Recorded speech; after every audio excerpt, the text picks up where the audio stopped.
Video like जरूर कर लीजिए और ऐसे वीडियो लगातार फ्री में पाने के लिए चैनल को तुरंत सब्सक्राइब कर लीजिए और बेल आइकन को जरूर टैप कर लीजिए ताकि आगे भी सारे वीडियो आपको मिलते रहे। यूट्यूब में फॉलो करते हैं तो प्लीज ये वाला फ्री टेलीग्राम चैनल जरूर ज्वाइन कर लीजिएगा। सारे नोटिफिकेशन सारे अपडेट यहीं पे आते हैं, ध्यान रखिए। नमस्कार दोस्तों, एग्ज़ाम प्रिपरेशन के यूट्यूब चैनल पर एक बार फिर से आप सभी का मैं प्रियंका स्वागत करती हूँ। तो जैसा कि हम लोग ज्योग्राफी में भारत की जलवायु और मानसून पढ़ रहे थे, उसी को आगे कंटिन्यू करेंगे। पिछली क्लासेस में मैंने कुछ इंपॉर्टेंट फैक्ट्स इनसे रिलेटेड बताए थे, बट टॉपिक कंप्लीट नहीं हुआ है, तो उसी को कंटिन्यू करेंगे। अगर आप न्यू हैं इस चैनल पर तो आपकी जानकारी के लिए बता दूँ, ये क्लास डेली दोपहर 1 बजे आती है, जिसमें हम लोग जीएस सेक्शन कवर कर रहे हैं। आप किसी भी कम्पिटिटिव एग्जाम की प्रिपरेशन कर रहे हैं, ये क्लास आपके लिए महत्वपूर्ण। इन क्लासेस को देखने के लिए आप चैनल पर विजिट कीजिए, प्लेलिस्ट बनी हुई है, आसानी से क्लासेस मिल जाएंगी। इसके अलावा आप अदर कम्पिटिटिव एग्जाम की बेहतर ढंग से कम समय में प्रिपरेशन करना चाहते हैं तो डिस्क्रिप्शन बॉक्स में मैंने नंबर दिए हुए हैं, आप उस पर व्हाट्सएप मैसेज करके या फिर कॉल करके जानकारी ले सकते हैं, जहां आपको full study material, paid quiz, test series और जीएस के या फिर अदर सब्जेक्ट भी जो आपके एग्जाम में पूछे जाते हैं उन सभी से रिलेटेड सारा स्टडी मटेरियल एक ही पास मिल जाएगा। तो स्टडी फॉर सिविल सर्विसेज से ज्वाइन करके आप अपनी प्रिपरेशन और बेहतर बना सकते हैं। तो चलिए बिना देर के आज अपने टॉपिक को स्टार्ट करते हैं। लास्ट क्लास में जो हमने 2 क्लासेस ली हुई हैं इस टॉपिक पर, उसमें मैंने आपको समझाया था सबसे पहले मौसम और जलवायु में क्या डिफरेंस है। मौसम और जलवायु समझाने के बाद मैंने आपको बताया जलवायु निर्धारित करने के लिए किसी भी क्षेत्र की अगर आपको जलवायु पता करनी है तो उसे कुछ कारक इफेक्ट करते हैं। उससे रिलेटेड कारक कौन कौन से थे, तो सबसे पहले हम लोगों ने देखा, उसमें आपका आ जाएगा, ये देखिए नीचे बढ़ते हैं हम लोग एक एक करके। अक्षांश हो गया, हिमालय पर्वत, जल और स्थल का वितरण, समुद्र तट से दूरी क्या है, समुद्र तल से ऊंचाई क्या है और उच्चावच क्या है। इन सारे फैक्टर्स को मैंने आपको समझा दिया था और इसके बाद बताया था कि दक्षिण एशियाई क्षेत्र में वर्षा के कारण क्या हैं। इसमें मानसून का आरंभ और विच्छेद भी समझाया था। पर जब मैं मानसून का आरंभ बता रही थी तो मैंने आपको यहाँ पर प्रेशर बेल्ट के माध्यम से कुछ चीज़ें समझाने की कोशिश करी कि कैसे विंड्स एंटर करती हैं। यही ट्रेड विंड्स ही आगे चलकर डिफ्लेक्ट होकर के साउथ वेस्ट मानसून बन जाती हैं इंडिया में। लेकिन मेरे पास कमेंट आया कि ट्रेड विंड सही से समझ में नहीं आई है, फिर से एक्सप्लेन करना है, तो मैं एक्सप्लेन कर दूंगी। वैसे तो फिजिकल ज्योग्राफी में मुझे समझाना चाहिए था, लेकिन अगर आप ये कॉन्सेप्ट पूरी तरह नहीं समझ पाए तो जलवायु नहीं समझ आएगी। तो ट्रेड विंड्स, उसके साथ साथ कैसे आप प्रेशर बेल्ट सबसे पहले समझेंगे, ट्रेड विंड समझाऊंगी, फिर कैसे इंडिया में मानसून एंटर करता है वो भी समझाऊंगी। इसके बाद हम लोग आ जाएंगे भारत में जितनी भी ऋतुएं होती हैं, तो आसानी से समझ में आएगा। ठीक है, तो पिछली क्लासेस अगर आपने नहीं देखी उन्हें देख लीजिए, आगे समझने में आसानी रहेगी, क्योंकि पिछली बार मैं ये सारे टॉपिक पढ़ा चुकी हूँ, आज समझाने का काम करने वाली हूँ। तो सबसे पहले बताया मैंने कि मौसम जो होता है वो क्षणिक दशाएं हैं, थोड़ी थोड़ी देर पर बदलने वाली जो दशाएं हैं वो मौसम हो जाएंगी। लेकिन जलवायु एक लंबे समय तक रहने वाली दशाएं हैं। इनको अफेक्ट करते हैं अक्षांश रेखाएं, अर्थात भूमध्य रेखा से दूरी कहाँ पर है भारत की, कितनी दूरी है, दक्षिण वाला भाग, उत्तर वाला भाग, हिमालय होने की वजह से जलवायु में क्या परिवर्तन आएगा। एक एक चीज़ें मैं बता चुकी हूँ, अगर बार बार वही समझाऊंगी तो बहुत लंबा वक्त जाने वाला है। आज टॉपिक पे आते हैं, उसी से आगे कंटिन्यू करते हैं। तो सबसे पहले मैं आपको प्रेशर बेल्ट समझाऊंगी, प्रेशर बेल्ट के माध्यम से सारी विंड समझाऊंगी। विंड जब आप समझ जाएंगे, ट्रेड विंड्स, वेस्टर्लीज, सारी मानसून कैसे एंटर कर रहा है, सारी चीज़ें समझ में आएंगी, फिर मैप पे समझा दूंगी। तो सबसे पहले इस ग्लोब को देखिए, इसमें कुछ प्रेशर बेल्ट्स बनी हुई हैं, लेकिन मैं एक एक करके समझाऊंगी, फिर आसानी से आपको समझ में आएगा। तो देखिए 0 डिग्री लाइन मैंने आपको बताई थी, ये आपको दिख रही होगी, इक्वेटर लाइन है। ठीक है, दूसरी आपको 23.5 डिग्री जो अक्षांश है, ट्रॉपिक ऑफ कैंसर याद होगा। यहाँ पे आप ये सब मत देखिए, ठीक है, आपको सिर्फ जो मैं बता रही हूँ बस उसको सोचते चलिए, उसको समझते चलिए। तो यहाँ के आसपास आपने 23.5 डिग्री नॉर्थ जो है ट्रॉपिक ऑफ कैंसर आपको याद होगा, और यहाँ पर जो ये लाइन है ये समझ लीजिए 23.5 डिग्री साउथ है, जो कि ट्रॉपिक ऑफ कैप्रिकॉर्न है। 2 समझ में आई, मकर रेखा और कर्क रेखा। इसके बाद 66.5 डिग्री जो आर्कटिक सर्किल है, ये साउथ में है 66.5 डिग्री, जिसको अंटार्कटिक सर्किल के नाम से जानते हैं। फिर नॉर्थ पोल 90 डिग्री पे और साउथ पोल ये 90 डिग्री पे। इतना समझ में आया? ठीक है, अब देखिए क्या होता है कि जब मार्च या गर्मी की बात करते हैं, या ऐसे भी आप देखिए सूर्य की जो किरणें हैं वो क्या होता है, इस पर पैरेलल पड़ती हैं इक्वेटर पर। तो यहाँ पर टेम्परेचर हो जाता है हाई, टेम्परेचर ज़्यादा हो जाता है तो यहाँ पर प्रेशर कैसा हो जाएगा, लो। तो सबसे पहले समझिए यहाँ पर अगर टेम्परेचर हाई है, ठीक है, टी लिख दे रही हूँ, तो प्रेशर क्या हो जाएगा यहाँ पर, लो। ठीक है, तो ये पहले इक्वेटर पे लो प्रेशर जोन क्रिएट होगा। दूसरा ये समझिए कि जो पोलर रीजन है ये हमेशा क्या होते हैं, बर्फ़ से ढके रहते, ठंडे रहते हैं। तो यहाँ पर क्या होगा, यहाँ पर हाई प्रेशर होगा। क्यों? क्योंकि यहाँ जो टेम्परेचर है वो बहुत लो है। ठीक है, तो दो बेल्ट आपको समझ में आई। पहले इक्वेटर वाले, इक्वेटर के आसपास का जो रीजन है लगभग 5 डिग्री नॉर्थ और 5 डिग्री साउथ तक का जो रीजन है, ये मान ले रहे हैं कि यहाँ टेम्परेचर बहुत ज़्यादा है। टेम्परेचर हाई होने की वजह से यहाँ पर प्रेशर लो हो जाएगा। तो पहली इक्वेटोरियल लो प्रेशर बेल्ट बन गई। ठीक है, फिर पोलर रीजन पे मैंने बताया कि यहाँ पर टेम्परेचर बहुत लो होता है, बर्फ़ साल भर ढकी रहती है, 6 महीने के दिन 6 महीने की रातें होती हैं। तो यहाँ पर क्या रहेगा, प्रेशर हाई रहेगा क्योंकि टेम्परेचर लो रहता है। तो दो प्रेशर बेल्ट आपको समझ में आ गया। पहले तो पोलर हाई प्रेशर बेल्ट ये दोनों, और ये जो इक्वेटर वाली है वो हो गई इक्वेटोरियल लो प्रेशर बेल्ट। दो बेल्ट समझ में आ गई। ठीक है, इतना क्लियर हुआ। अब नेक्स्ट कॉन्सेप्ट समझिए क्या होता है। यहाँ पर 23.5 डिग्री के आसपास, क्योंकि ट्रॉपिक ऑफ कैंसर है तो इसको सब ट्रॉपिकल जोन मान लीजिए, और ये दोनों क्या हो जाएंगे, सब ट्रॉपिकल जोन। ठीक है, अब देखिए क्या होगा कि जो इक्वेटोरियल रीजन है यहाँ पर टेम्परेचर है हाई और प्रेशर है लो। तो लो प्रेशर होने की वजह से यहाँ पर हवाएं क्या है, गर्म हो रही, गर्म होकर के ऊपर उठेंगी। तो जब गर्म हवाएं ऊपर उठेंगी तो ये दो भागों में बट जाएंगी। दो भागों में बट के जो ट्रॉपिकल वाला रीजन है, ट्रॉपिक ऑफ कैंसर और ट्रॉपिक ऑफ कैप्रिकॉर्न बताया था, सब ट्रॉपिकल रीजन, यहाँ पर आकर के ये हवाएं सबसाइड करेंगी। ठीक है, यहाँ पर आकर के फिट होंगी। तो जो कि आपको पता ही है, यहाँ पर लो प्रेशर जोन है, हाई टेम्परेचर है, और यहाँ पर हाई प्रेशर जोन है। दो जोन आपको क्लियर है टेम्परेचर की वजह से, ये जोन आपको क्लियर है। ठीक है, अब देखिए यहाँ पर जब हवा आके सबसाइड करेगी, यहाँ पर रेडियस ज़्यादा था इक्वेटोरियल वाले रीजन में। अब जो ट्रॉपिकल वाले रीजन में आएंगे, सब ट्रॉपिकल वाले रीजन में यहाँ पर हवा सबसाइड कर रही है, विंड सबसाइड कर रही है आकर के, तो यहाँ पर कम जगह पे फिट होना है। यहाँ पर प्रेशर कैसा हो जाएगा, हाई। यहाँ पर हाई प्रेशर है। अब हाई प्रेशर से क्या होंगी, ये जो हवाएं यहाँ सबसाइड की हैं ये फिर क्या होंगी, ये दो भागों में बढ़ जाएंगी, एक तो इधर की तरफ और दूसरी इधर की तरफ। सेम प्रोसेस यहाँ होगा, इधर की तरफ चलेंगी और ये इधर की तरफ। ठीक है, इतना क्लियर हो गया। तो ये हवाएं दो भाग में बढ़ गई सब ट्रॉपिकल रीजन से। यहाँ पर क्या होगा, अब ये हाई प्रेशर जोन बन गया है। ये दोनों आपको क्लियर हो गई। क्यों? क्योंकि यहाँ पर हवा आकर के नीचे बैठ रही है, सबसाइड कर रही है, तो यहाँ पर क्या है, हाई प्रेशर बेल्ट है। दो हाई प्रेशर बेल्ट बन गई। अब जो दो भागों में बढ़ गई हवाएं, यहाँ पर से फिर ऊपर उठेंगी और फिर ये दो भाग में बढ़ जाएंगी। एक तो ये पोलर रीजन पे आके बैठेंगी और एक ये फिर से सब ट्रॉपिकल हाई प्रेशर बेल्ट जो बनी थी। इसी प्रकार यहाँ पर भी होगा, एक ये यहाँ पर और ऐसे यहाँ पर। ठीक है, और ये फिर घूम के यहाँ पर आ जाएंगी। ऐसे ये पूरा जो चक्र है ये चलता रहेगा। आई होप अब आपको क्लियर होगा। अगर डायग्राम में फिर से आपको कन्फ्यूज़न है, मैं फिर से ड्रॉ कर दे रही हूँ एक बार, जिससे आपको सही से समझ में आ जाए। तो इक्वेटोरियल लो प्रेशर बेल्ट से हवाएं ऊपर उठेंगी, गर्म होकर के फिर नीचे आकर के सबसाइड करेंगी। कहाँ पर, सब ट्रॉपिकल रीजन में। ठीक है, सब ट्रॉपिकल रीजन से क्या होगा, हवाएं हाई प्रेशर क्योंकि यहाँ पे क्रिएट हो जाएगा, तो हाई प्रेशर से लो प्रेशर की तरफ हवाएं चलेंगी। तो हाई प्रेशर से लो प्रेशर चलने के लिए दो भाग में बढ़ जाएंगे, एक तो इधर और एक ये इक्वेटोरियल रीजन में आकर के फिर कन्वर्ज हो जाएंगी। इसी प्रकार यहाँ पर भी देखिए ऐसे, और ये यहाँ पर आकर के कन्वर्ज हो जाएंगी। ठीक है, अब दूसरे कलर से ड्रॉ कर देती हूँ जिससे कन्फ्यूज़न ना रहे। तो अब आप देखिए, ये जो टेम्परेट लो आपको दिख रहा है, टेम्परेट वाला जो रीजन है, यहाँ पर से फिर से हवाएं ऊपर उठेंगी और दो भागों में बढ़ जाएंगी ऐसे। ठीक है, ठीक यहाँ पे भी यही होगा कि दो भागों में ये हवाएं बढ़ जाएंगी, ऊपर की ओर उठेंगी। क्योंकि हाई प्रेशर है तो यहाँ पर हवा आकर के सबसाइड कर रही हैं पोलर वाले रीजन में। इतना क्लियर। फिर हवाएं क्या होंगी, ये एक तो फिर से ये वापस आ जाएंगी और एक तरह का यहाँ पर सर्कल ड्रॉ हो जाएगा। ठीक है, इतनी चीज़ें क्लियर हो गई। यही प्रेशर बेल्ट है। प्रेशर बेल्ट अगर समझ में आ गई हैं, अब मैं आपको बताऊंगी विंड्स कैसे चलती हैं। तो सबसे पहले मैंने बताया जो इक्वेटोरियल वाला रीजन है, यहाँ पर से हवाएं गर्म होकर के ऊपर उठ रही हैं, नीचे सबसाइड कर रही हैं। तो हाई प्रेशर से कैसे चलेंगी, लो प्रेशर की ओर हवाएं चल रही हैं। ठीक है, विंड्स चल रही हैं। इतना क्लियर। ऐसे इसी तरह यहाँ पर भी देखिए, हाई प्रेशर से लो प्रेशर की ओर, ये क्लियर। ऐसे ऊपर देखिए, हाई प्रेशर से लो प्रेशर। लो प्रेशर क्यों है यहाँ पर टेम्परेट वाले रीजन में, क्योंकि यहाँ से हवाएं ऊपर उठ रही हैं। जब भी हवाएं ऊपर उठेंगी तो क्या होगा, वहाँ पर लो प्रेशर जोन होगा। ठीक है, इतना क्लियर हो गया। ये भी इधर देखिए, ऐसे चलेंगी। इतना क्लियर। पोलर वाला रीजन हाई प्रेशर बेल्ट है, तो लो प्रेशर की ओर यहाँ पर हवाएं चलेंगी, विंड्स चलेंगी। ठीक है, इतना क्लियर हो गया। अभी हवाएं ऐसे चलती हैं। लेकिन एक और चीज़ समझना है, अर्थ जब अपने एक्सिस पर रोटेट करती है, अपने अक्ष पर जब घूमती है, तो इस पर एक इमेजिनरी फोर्स लगता है, उसे कोरियालिस फोर्स कहते हैं या कोरियालिस बल कहते हैं।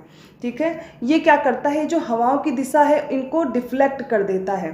पोलर रीजन में इनका जो डिफ्लेक्शन होगा वो बहुत ज़्यादा होगा, बहुत ज़्यादा मुड़ जाएंगी। लेकिन जो इक्वेटोरियल रीजन है यहाँ पर डिफ्लेक्शन थोड़ा सा कम होगा, अर्थात जो कोरियालिस फोर्स है वो इक्वेटोरियल रीजन पे कम, मतलब इसमें एंगल डिफ्लेक्ट करेगा और पोलर रीजन पे हाई होगा। ठीक, इतना समझ में आया। तो क्या होता है, अब आगे समझिए प्रोसेस। अगर हवाएं, सबसे पहले ये हो गया नदर्न हेमिस्फीयर, दूसरा हो गया ये सदर्न हेमिस्फीयर, इतना क्लियर है।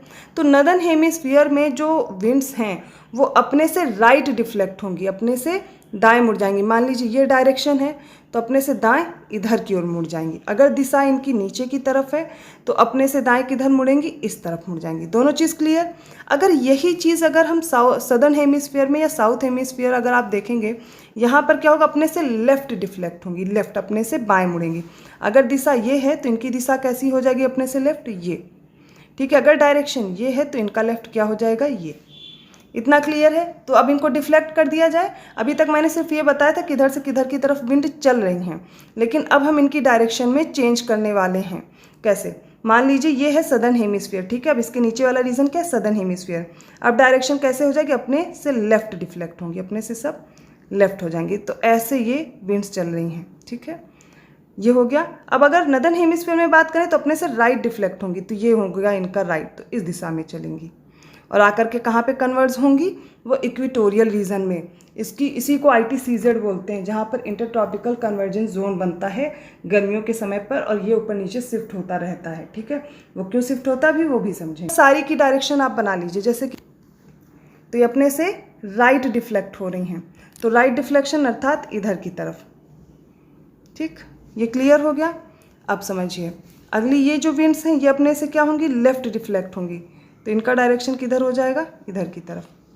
ठीक है, इतना समझ में आ गया।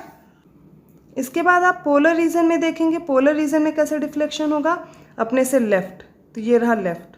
ठीक है, ये होंगी राइट, तो इनका हो जाएगा ये राइट, देख लीजिए इनका राइट, ये रहा राइट। ठीक है, इधर की तरफ चलेंगे। तो इतना आपको क्लियर हो गया होगा। प्रेशर बेल्ट्स क्लियर हो गई, इतना समझ में आ गया। अब ये वाली जो विंड है, ये वाला रीजन, जो ये वाली विंड्स हैं ये सारी कहलाती हैं ट्रेड विंड्स। ये वेस्टर्लीज हैं, इसके बाद ये वाली वेस्टर्लीज हैं। इसके बाद जो ये वाली हैं इनको बोलते हैं पोलर विंड्स होती हैं, ठंडी पवनें हैं। ठीक है, तो ट्रेड विंड समझ में आ गया, वेस्टर्लीज समझ में आ गई होंगी, कहाँ से कहाँ तक चलती हैं। अब ये जो बने हुए हैं अक्षांश, इनके हिसाब से आप देख सकते हैं। प्रेशर बेल्ट क्लियर हो गया है। अब देखिए इंडिया में मॉनसून कैसे एंटर करता है। प्रेशर बेल्ट के बाद अभी एक और कॉन्सेप्ट आपको समझना है, वो भी समझ लीजिए, तो आगे मैं बस बताती जाऊंगी, आसानी से समझ में आता रहेगा। मान लीजिए ये है सन, ठीक है, इसके चारों ओर अर्थ क्या करती है, रिवोल्यूशन करती है, अर्थात इसके चारों ओर चक्कर लगाती। ठीक है, ये दो कंडीशन ये हो गई और एक ये कंडीशन।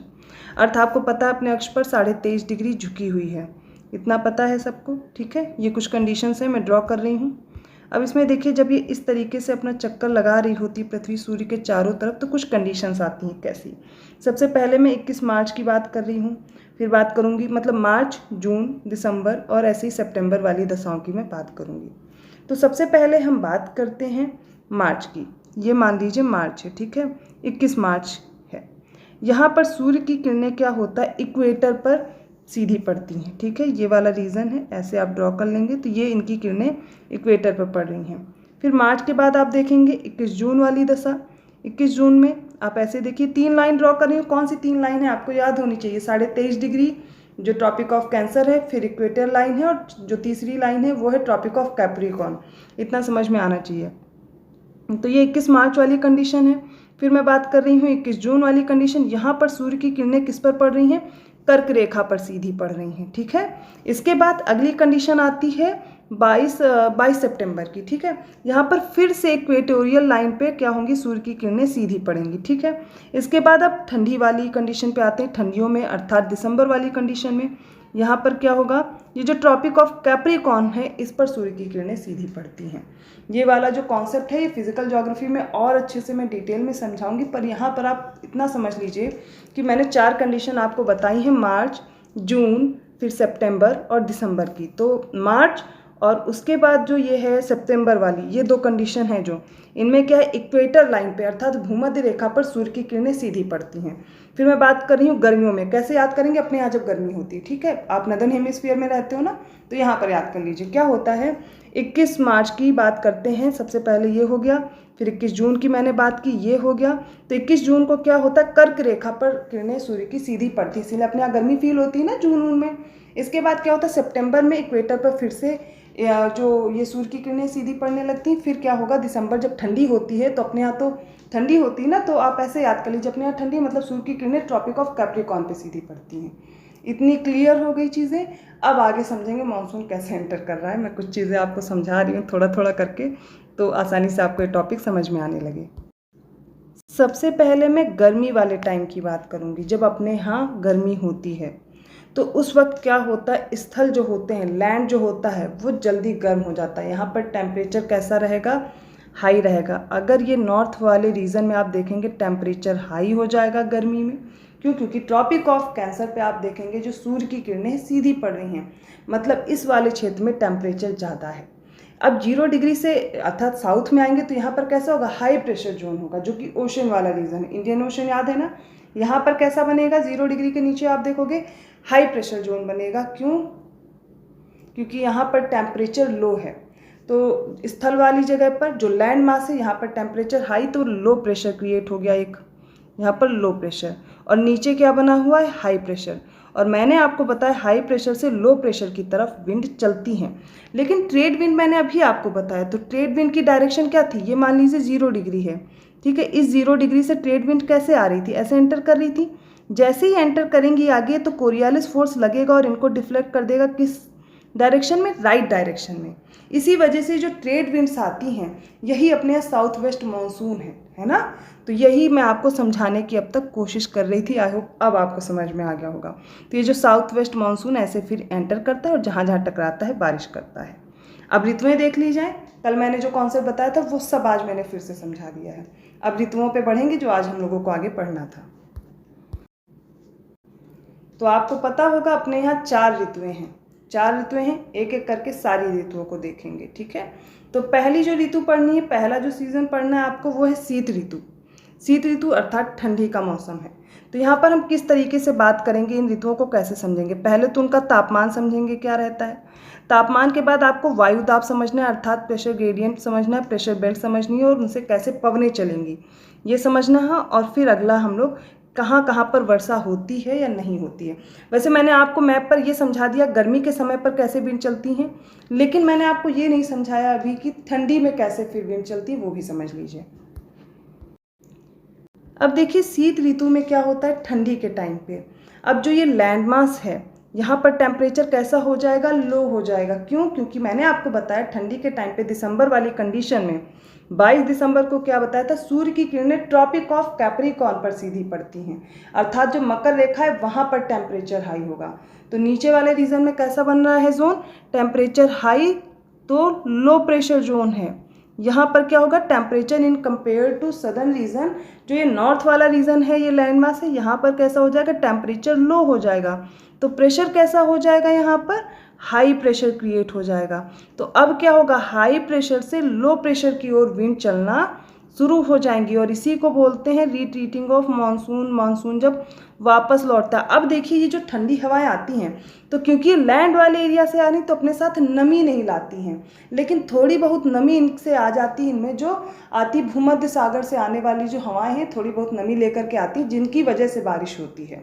लेकिन एक और ब्रांच है जो ये एंटर कर रही, इधर की तरफ आ रही, तो जो ब्रांच बे ऑफ बंगाल से होते हुए लौटते हुए आ रही है तो ये अपने साथ थोड़ी नमी ले लेती है, क्योंकि ईस्टर्न वाले रीजन पे पूर्वी वाले क्षेत्र में पहाड़ियाँ हैं और इनसे टकरा करके तमिलनाडु वाले क्षेत्र में ठंडी के समय पर बारिश होती है। तो शीत ऋतु में अगर आपसे पूछा जाए कहाँ पर बारिश होती है तो तमिलनाडु के तट पर बारिश होती है। लेकिन गर्मी के समय पर यहाँ पर बारिश नहीं होती है। तो ये कॉन्सेप्ट भी आपको याद रखने थे। आगे अब यही सब पढ़ने वाले हैं, एक एक करके सारी लाइंस पढ़ते जाएंगे और समझते जाएंगे। तो अब कोई नहीं बोलेगा मैम आप सिर्फ रीड करती हैं। बहुत मेहनत कर रही हूँ मैं आपको ये सब चीज़ें समझाने के लिए, वो भी स्क्रीन रिकॉर्डिंग के माध्यम से, क्योंकि अगर ये टॉपिक आपको ऐसे समझ में आ गया ना तो फिर आपको जलवायु वाले चैप्टर में कभी प्रॉब्लम नहीं होनी चाहिए, क्योंकि ये चैप्टर ऐसा है बहुत टाइम लग जाता है समझने में। और मैं चाहती हूँ कि मैं आपको ये समझ के चल रही हूँ आपको बिल्कुल भी नहीं पता, इसलिए मैं एक एक चीज़ें क्लियर करने की कोशिश कर रही हूँ। मे भी आपने इससे पहले पढ़ा होगा, मैं ये नहीं कह रही कि आपने नहीं पढ़ा है, पर मैं चाहती हूँ मेरे माध्यम से आप जो ये टॉपिक पढ़ रहे हैं ये कभी अब आपको इसमें प्रॉब्लम नहीं होनी चाहिए। तो शीत ऋतु की जब बात करते हैं, ये जो पहला मौसम हम लोग पढ़ने जा रहे हैं इसमें टेम्परेचर देखिए। आमतौर पर उत्तरी भारत में शीत ऋतु नवंबर के मध्य से आरंभ होती है, नवंबर में अपने यहाँ ठंडी स्टार्ट हो जाती है। और उत्तरी मैदान में जनवरी और फरवरी वाला जो महीना है बहुत ठंडा होता है। इस समय उत्तरी भारत के अधिकांश भागों में औसत दैनिक जो तापमान है वो 21 डिग्री सेल्सियस से कम रहता है, और रात का तापमान तो आप लोग को बेहतर ढंग से पता कि बहुत ही कम हो जाता है। और पंजाब और राजस्थान में तो देखिए 0 डिग्री सेल्सियस से भी नीचे चला जाता है। ठीक है, इतना आपको समझना है। अब टेम्परेचर क्यों इतना कम है, अब इसके बहुत सारे रीज़न हैं। सबसे पहले तो आपको शीत ऋतु में याद रखना, क्योंकि आप नदर्न हेमिस्फीयर में रहते हैं तो आप अपने हिसाब से ही सोचेंगे कि यहाँ पर टेम्परेचर क्या होता है। नवंबर से ठंडी स्टार्ट होती है, नवंबर से लेकर के दिसंबर, जनवरी, फरवरी, इन 4 महीनों में आपको ठंडी याद रखनी है। सबसे ज़्यादा ठंडी कब होगी, जनवरी और फरवरी के महीने में, इन 2 महीनों में ठंडी होगी। देखिए जो औसत तापमान है, एक एवरेज तापमान जो लिया जा रहा है टेम्परेचर, वो 21 डिग्री सेल्सियस बताया जा रहा है। लेकिन रात के समय पे आप लोग देखते हैं ना कितनी ज़्यादा ठंड होती है, तो वो क्या हो जाती है, वो लगभग 0 डिग्री सेल्सियस से भी कम चली जाती है पंजाब और राजस्थान वाले रीजन में। ठीक है, अब इसके कारण क्या है, क्यों इतनी ठंडी होती है यहाँ पर, तो पिछली क्लास में बता चुकी हूँ लेकिन मैं फिर से याद दिला दे रही हूँ। क्यों, यहाँ पर इसकी ठंडी पड़ने के 3 मुख्य कारण बताएंगे। पहला तो पंजाब, हरियाणा और राजस्थान, ये जितने भी राज्य हैं ये समुद्र से दूरी पर हैं। समुद्र से दूरी एक कारक था ना जलवायु निर्धारित करने में, तो समुद्र से इनकी दूरी ज़्यादा है। तो यहाँ पर क्या होता है, इस कारण से इस वाले क्षेत्र में ठंडी ज़्यादा होती है। क्यों, क्योंकि देखिए स्थल समीर और जल समीर हाँ मैंने आपको बताई थी। तो क्या होता है कि जो प्रायद्वीपीय भाग है ये क्या है, भूमध्य रेखा के निकट पे है, और दूसरी बात है समुद्र से घिरा हुआ है। तो समुद्र क्या होते हैं यहाँ पर गर्म रहते हैं, तो गर्म होने की वजह से जो तापमान लो है लैंड मास वाला, स्थल वाला, तो क्या होता है ये जो हवाएं हैं किधर को चलने लगती है, समुद्र से स्थल की ओर चलने लगती, जिससे यहाँ पर टेम्परेचर डिफरेंस ज़्यादा नहीं हो पाता। यही रीज़न है कि यहाँ पर ठंडी कम महसूस होती है। आप देखेंगे जो सदर्न वाला रीजन है इंडिया का, यहाँ पर बहुत ज़्यादा टेम्परेचर में डिफरेंस नहीं आता। यही रीज़न है कि समुद्र तट के निकट हैं, तो यहाँ पर जो एवरेज टेम्परेचर है वो साल भर आपको लगभग सेम ही मिलेगा। लेकिन जो भी कर्क रेखा से ऊपर है, अर्थात भूमध्य रेखा से जिनकी दूरी ज़्यादा है, वहाँ पर समुद्र भी नहीं है, भूमध्य रेखा से दूरी भी ज़्यादा है, और प्लस आप देख रहे हैं कि सूर्य की किरणें अभी समय पर ट्रॉपिक ऑफ कैप्रिकॉर्न पे पड़ रही हैं। तो यहाँ पर क्या होगा, ठंडी महसूस होगी, टेम्परेचर कम होगा। और अगर डेजर्ट वाले रीजन की बात की जाए तो वहाँ पर तो और भी एक्सट्रीम कंडीशन ऐसे हो जाती है कि दिन में तो क्या होते हैं, रेत जल्दी गर्म होती है, मरुस्थल जल्दी गर्म होते हैं, और उतनी ही जल्दी ठंडे भी होते हैं, तो टेम्परेचर क्या होता है, बिल्कुल लो हो जाता है। ये कुछ आपको फैक्ट्स याद रखने हैं। सेकंड क्या है, निकटवर्ती हिमालय की श्रेणियों में हिमपात के कारण शीतलहर की स्थिति उत्पन्न हो जाती है। अर्थात हिमालय वाले क्षेत्र में क्या होता है, यहाँ पर हिमपात होता है इस मौसम में। ठीक है, बहुत लोग स्नोफॉल देखने भी जाते हैं, बहुत सारे टूरिस्ट प्लेस हैं जहाँ पर लोग देखने जाते हैं। तो क्या होता है, जो हिमपात होता है उसकी वजह से भी तो ठंडी हवा यहाँ पर पहुँचती है, उसकी वजह से भी टेम्परेचर लो हो जाता है। थर्ड जो है फैक्ट वो है, फरवरी के आसपास जो कैस्पियन सागर है, तुर्कमेनिस्तान है, इनकी जो ठंडी पवनें हैं, ये उत्तरी सागर और तुर्कमेनिस्तान की जो ठंडी पवनें हैं ये उत्तर भारत में क्या होती है, शीतलहर ला देती हैं। जिससे आप देखें इस बार शीतलहर की वजह से आप देख रहे थे कितनी ज़्यादा ठंडी फील हो रही थी। इन लहरों की वजह से ठंडी ठंडी हवाएं चलती हैं। ऐसे अवसरों पर देश के उत्तर पश्चिम भागों में पाला और कोहरा भी पड़ता है। तो ये 3 मेन रीज़न बताए गए हैं उत्तर वाले भारत में क्यों इतनी ठंडी पड़ती है या ऐसा टेम्परेचर क्यों लो हो जाता है।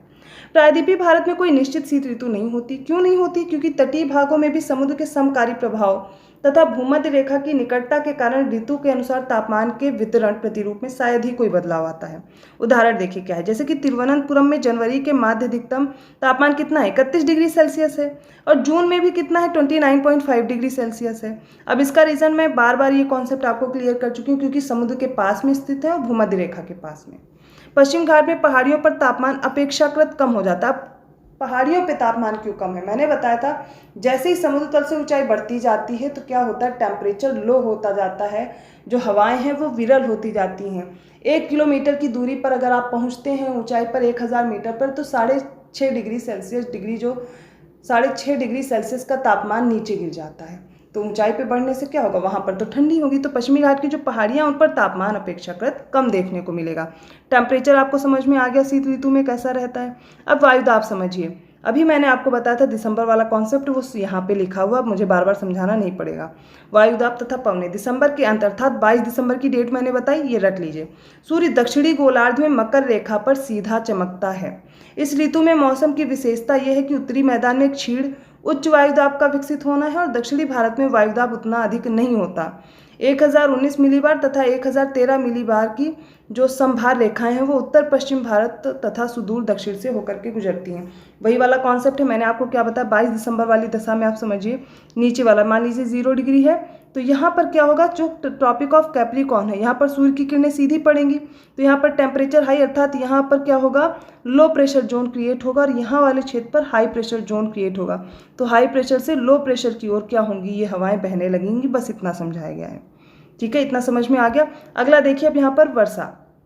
तो शीतकालीन मानसून जो पवनें हैं स्थल से समुद्र की ओर चलने के कारण वर्षा नहीं करती हैं। अभी मैंने मैप में समझाया, क्योंकि एक तो इनमें नमी केवल नाम मात्र की होती है। नमी क्यों नहीं होगी, क्योंकि कोई समुद्र या फिर ऐसे वाले रीजन से नहीं आ रही है जहाँ से नमी बटोर के लेके आए। तो ड्राई विंड्स होती हैं, ये सूखी विंड्स होती हैं जिनमें नमी नहीं होती है। दूसरे स्थल पर घर्षण के कारण भी इन पवनों का जो तापमान है बढ़ जाता है, जिससे वर्षा होने की संभावना तो बिल्कुल खत्म हो जाती है।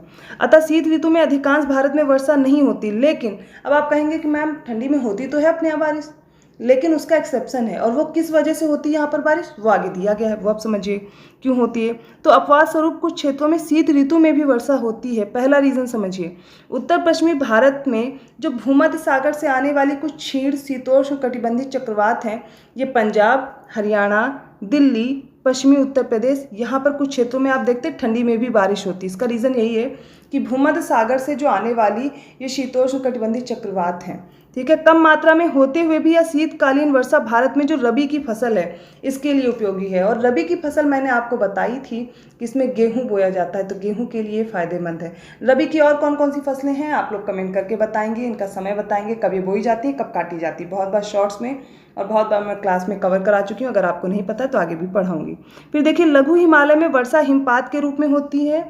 यह वही हिम है जो गर्मियों के महीनों में हिमालय से निकलने वाली नदियों में जल के प्रवाह को निरंतर बनाए रखता है। वर्षा की मात्रा मैदानों में पश्चिम से पूर्व की ओर तथा पर्वतों में उत्तर से दक्षिण की ओर घटती जाती है। अब ऐसा क्यों होता है, वर्षा की मात्रा पश्चिम से पूर्व की ओर और पर्वतों में उत्तर से दक्षिण की ओर घटती है? देखिए, क्योंकि ये विंड इधर से आ रही है, अपने साथ नमी लाई, टकराकर बारिश करती जाएंगी, बारिश खत्म होते जाएगी तो आगे क्या होगी, उनकी नमी खत्म होगी। तो पश्चिम से जब पूर्व की ओर बढ़ेंगी तो नमी खत्म होने की वजह से वर्षा की मात्रा घटेगी, और उत्तर से दक्षिण की ओर भी इनकी क्या होगी, बारिश की मात्रा घटेगी, क्योंकि उनमें नमी नहीं बचती है बारिश करने की वजह से। तो दिल्ली में सर्दियों की औसत वर्षा कितनी होती है, 53 मिलीमीटर होती है। पंजाब और बिहार के बीच में भी वर्षा होती है, 18 से 25 मिलीमीटर के बीच रहती है। नेक्स्ट रीजन क्या है, कभी कभी देश के मध्य भागों और दक्षिणी प्रायद्वीप के उत्तरी भागों में कुछ शीतकालीन वर्षा हो जाती है।